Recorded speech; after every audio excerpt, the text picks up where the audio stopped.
The right to believe is a fundamental human right. Yet around the world, millions of Christians are denied this freedom.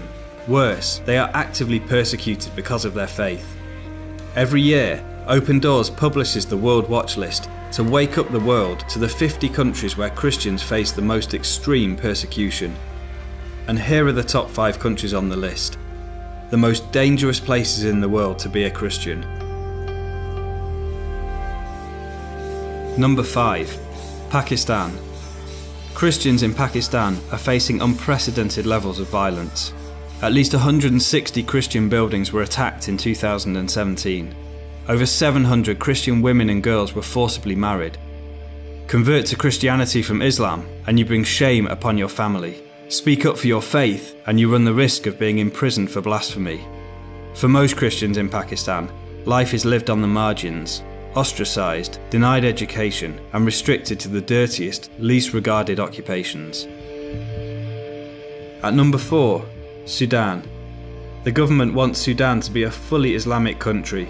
Converting from Islam to another religion is punishable by death.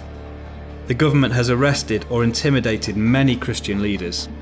At least 20 churches have been closed, and if you protest, as some brave pastors have done, you are likely to find yourself arrested on trumped-up charges.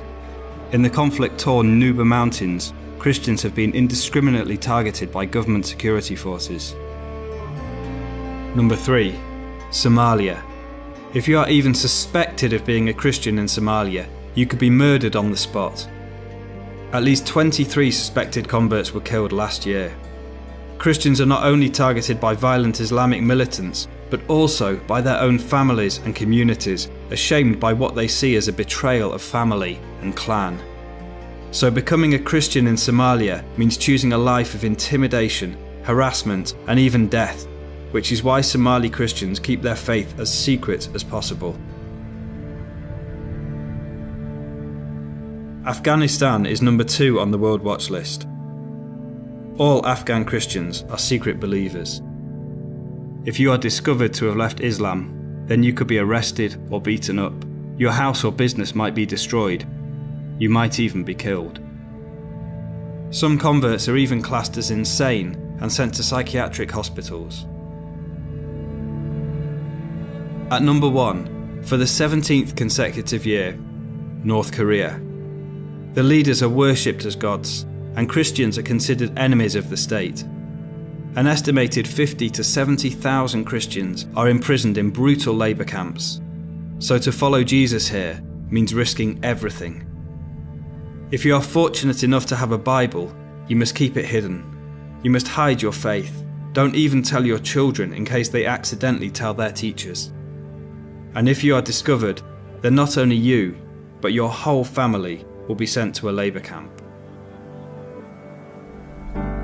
Around the world, persecution against Christians is becoming more extreme, but the church is growing. In the face of violence and cruelty, in situations of intolerable pressure and hostility, the persecuted church is not merely surviving, it is active and alive. This is our family, and they need our long-term support. For over 60 years, Open Doors has stood shoulder to shoulder with them. Our underground networks smuggle Bibles and literature, offer legal advice, train church leaders and other Christians, and provide vital practical support such as trauma care and emergency aid. In too many countries, Christians have to keep their faith secret. We don't. Will you share their struggle? Will you wake up the world to the reality of persecution? Because your prayers, your gifts, your voices are needed today more than ever before.